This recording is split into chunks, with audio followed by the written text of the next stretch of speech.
Assalamualaikum warahmatullahi wabarakatuh. Pada sesi ini kita akan belajar mengenai eh, bauran promosi ya. Bauran promosi kita terapkan dalam kewirausahaan khusus promosi produk ya. Nah, tujuan pembelajaran diantaranya diharapkan teman-teman mahasiswa dapat menentukan bauran promosi yang tepat untuk setiap produk atau jasa yang ditawarkan. Jadi, pada intinya setelah kalian mempelajari tentang bauran produk, kalian bisa menggabungkan atau mencampurkan jenis-jenis promosi yang tepat untuk produk yang akan kalian tawarkan. Nah, kemudian bauran promosi itu merupakan gabungan dari beberapa jenis promosi ya, atau juga campuran dari beberapa jenis promosi yang ada untuk suatu produk yang sama agar hasil dari kegiatan promosi ini dapat dilakukan dengan maksimal ya. Jadi strategi menggabungkan beberapa jenis promosi untuk satu produk yang ditawarkan agar hasilnya bisa maksimal. Nah, bauran promosi ini mencakup antara lain ada iklan seperti iklan koran, majalah, radio, katalog, atau poster. Dan mungkin sekarang banyak iklan-iklan yang lebih kekinian ya. Mungkin kalau koran, majalah sudah tidak lagi kekinian gitu ya. Ada beberapa jenis iklan yang mungkin kalian sering jumpai, misalnya di iklan di media sosial ya, iklan di Instagram, iklan di website, terus iklan di YouTube dan lain sebagainya. Nah, yang kedua ada publisitas positif maksimal dari pihak-pihak luar. Yang ketiga ada promosi dari mulut ke mulut dengan memaksimalkan hal-hal yang positif. Nah, biasanya ini juga sering kita jumpai kalau misalnya di rumah makan sering ada yang kalau ada kritik itu, kalau makanan kami tidak enak silahkan protes ke kami, tetapi jika enak silahkan sampaikan ke teman-teman Anda misalnya ya. Kemudian promosi penjualan dengan ikut pameran, membagikan sampel. Nah, biasanya para pelaku usaha ini juga sering ikut pameran, misalnya ada bazar atau mereka ikut dan mereka membagikan sampel kepada konsumen ya, untuk dicicipi. Nah, dari situ diharapkan konsumen itu mau kembali lagi ke situ ya untuk membeli produk yang dijual. Kemudian public relation yang mengupayakan produk diterima masyarakat. Kemudian personal selling, penjualan personal yang dilakukan tatap muka langsung ya. Ini juga banyak kita jumpai ya, penjualan secara langsung. Selanjutnya ada variabel-variabel yang terdapat dalam promotion mix atau bauran promosi ya. Antara lain ada periklanan ya. Kita sering menjumpai iklan di televisi ya, kemudian di media sosial juga ya, di Instagram, di YouTube gitu ya. Sering sekali ada iklan. Apa sih iklan itu? Nah, iklan merupakan bentuk komunikasi tidak langsung ya, yang didasarkan pada informasi tentang keunggulan dan keuntungan suatu produk yang kita tawarkan. Jadi iklan ini adalah untuk mengajak orang secara tidak langsung tertarik dengan produk yang kita tawarkan. Nah, dalam melakukan iklan, nah kita harus menyiapkan, kemudian merencanakan ya lalu melaksanakan dan mengawasi iklan yang ditayangkan, ya. Ada perencanaan terlebih dahulu, ya, sehingga iklan yang ditayangkan ini benar-benar matang, terkonsep, menarik, dan tentu akan menghasilkan, ya, orang-orang akan tertarik dengan produk kita. Nah, ada beberapa cara untuk menentukan biaya iklan yang akan dikeluarkan. Pertama, biaya iklan diukur berdasarkan kemampuan perusahaan atau kemampuan usaha kita. Ya, disesuaikan. Kalau misalnya usaha kita belum mampu untuk melakukan iklan di televisi, mungkin kita akan yang lebih terjangkau lagi, ya, iklan di YouTube, iklan di media sosial, ya, di Instagram dan sebagainya, gitu. Kemudian biaya iklan dihitung dari persentase penjualan perusahaan. Nah, ini juga harus diperhitungkan berdasarkan persentase penjualan. Berapa persen yang akan dialokasikan untuk biaya promosi atau iklan. Nah, dengan demikian maka perusahaan juga tidak akan rugi gitu. Iklannya tidak efektif, biaya iklannya terlalu mahal, sedangkan volume penjualannya sedikit, ya, gitu. Kemudian yang kedua ada penjualan tatap muka atau personal selling. Nah, personal selling ini merupakan komunikasi langsung, ya, secara tatap muka antara penjual dan calon pembeli, ya, pelanggan kita, untuk memperkenalkan produk yang kita tawarkan. Personal selling juga merupakan salah satu cara atau bentuk penyajian secara lisan dalam suatu pembicaraan, ya, dengan seseorang atau beberapa orang konsumen, ya. Kita sering kalau di rumah biasanya ada orang yang menawarkan misalnya produk-produk elektronik, ya, dia mempresentasikan kepada calon konsumen tentang keunggulan, keuntungan produk tersebut, gitu. Nah, itu personal selling, ya. Nah, orang-orang yang mengerjakan personal selling ini ada beberapa sebutan untuk orang-orang yang melakukan personal selling. Ya, ada salesperson, sales representative, akun eksekutif, sales engineers, dan agen, ya. Tergantung penyebutannya masing-masing, gitu, ya. Kemudian ada publisitas. Nah, publisitas itu bisa melalui media, kemudian majalah, radio, surat kabar, ya, televisi, dan lain sebagainya. Nah, publisitas itu apa? Nah, publisitas ini adalah pendorongan permintaan secara non-pribadi untuk suatu produk atau jasa atau ide dengan menggunakan berita komersial yang di dalamnya ada form untuk kita promosi, ya, di dalam media massa, dan sponsor tidak dibebani sejumlah bayaran secara langsung, gitu, ya. Ya, tadi misalnya kita akan mempromosikan di media massa, di majalah, radio, dan sebagainya. Nah, kemudian ada promosi penjualan, ya. Promosi penjualan ini merupakan bentuk persuasi secara langsung atau ajakan, ya, melalui penggunaan berbagai insentif, ya, yang dapat diukur untuk merangsang pembelian produk dengan segera dan atau meningkatkan jumlah barang yang dibeli oleh pelanggan, ya.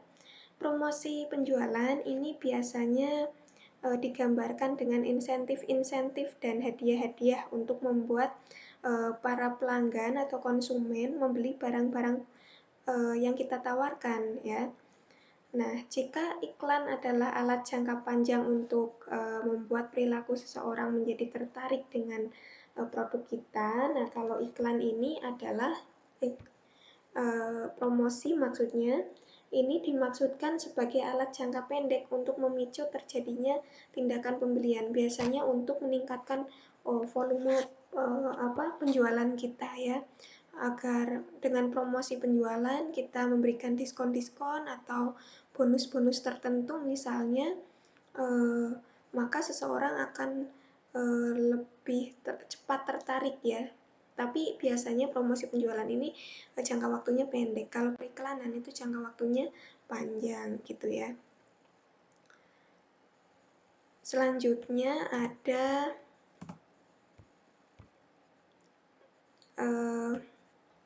tadi kita sudah membahas tentang periklanan ya. Nah, tadi tujuan promosi penjualan ya. Tujuan dari promosi penjualan ini adalah peningkatan uji coba dan pengulangan pembelian ya. Dengan tadinya misalnya beli 1 gratis 1 gitu, orang kemudian tertarik untuk membeli lagi gitu.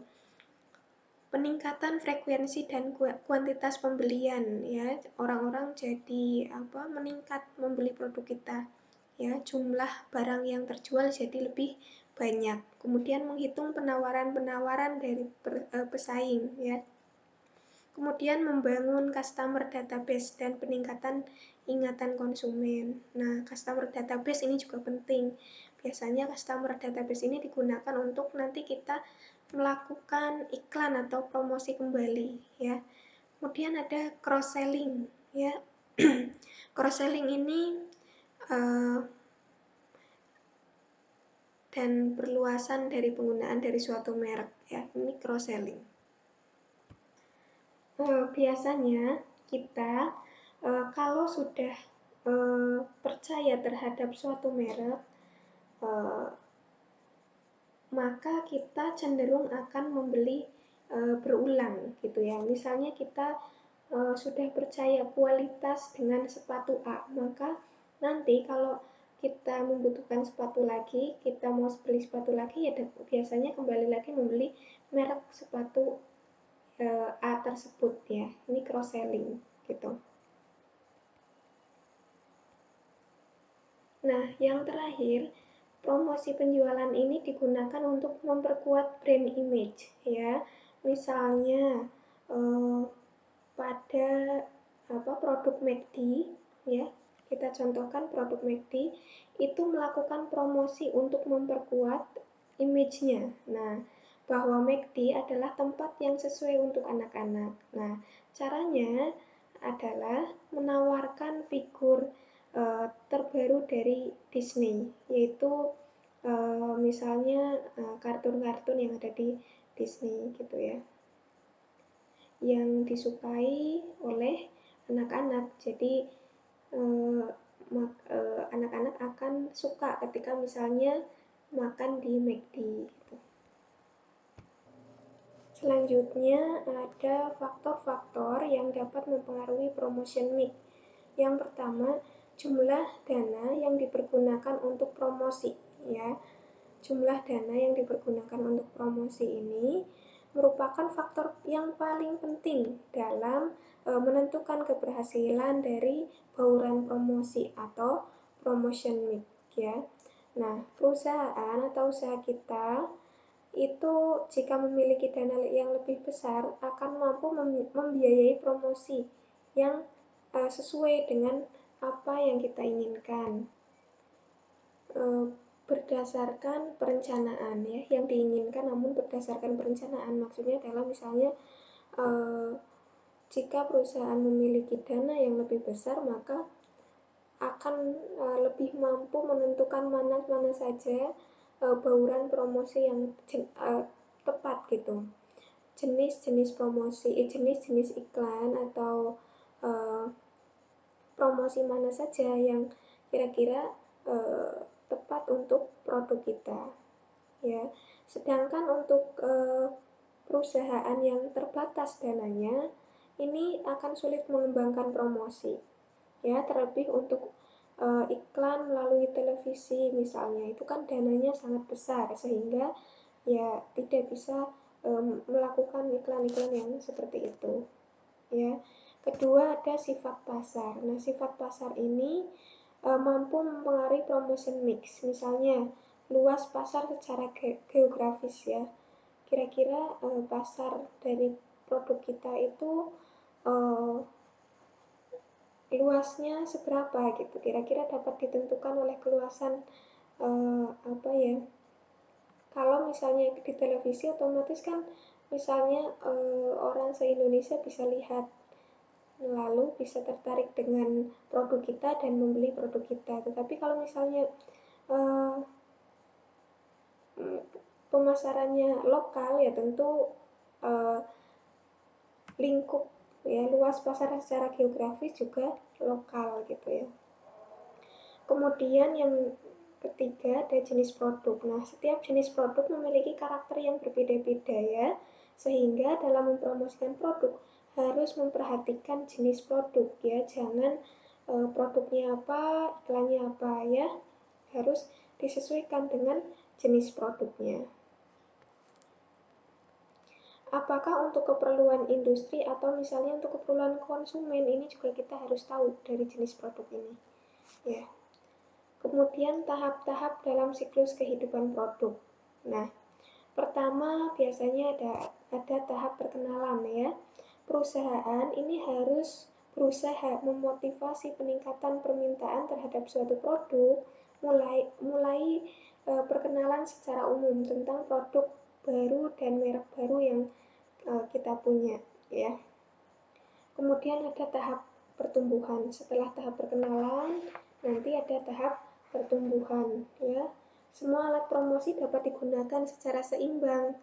Nah,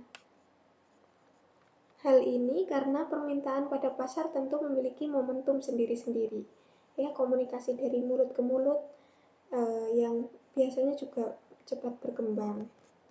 Kemudian ada tahap kedewasaan. Nah, kegiatan promosi dapat menekan pada promosi penjualan, iklan, dan penjualan pribadi. Nah, kalau sudah pada tahap kedewasaan, ini artinya produk kita sudah dikenal masyarakat, sehingga dalam promosi juga kita tidak begitu gencar ya, itu bisa menekan biaya promosi kita ya.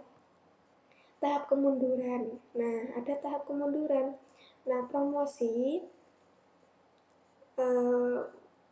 seperti pada promosi penjualan tetap kuat, tetapi iklan dan publisitas berkurang ya. Tenaga penjualan hendaknya memberikan sedikit perhatian kepada produk yang dipasarkan ya, karena mengalami tahap kemunduran ya, penurunan terhadap jumlah pembelian gitu ya. Ini apakah produk kita sudah tidak menarik lagi atau bagaimana, sehingga perlu ada perhatian khusus terhadap produk kita gitu. Nah, tugas kelompok yang harus kalian kerjakan adalah kalian harus menyebutkan ya media yang akan digunakan untuk melakukan promosi produk atau jasa ya. Semuanya produk ya, saya kira tidak ada yang jasa. Kemudian kepada siapa sasaran promosi yang kelompok Anda lakukan ya, beserta alasannya.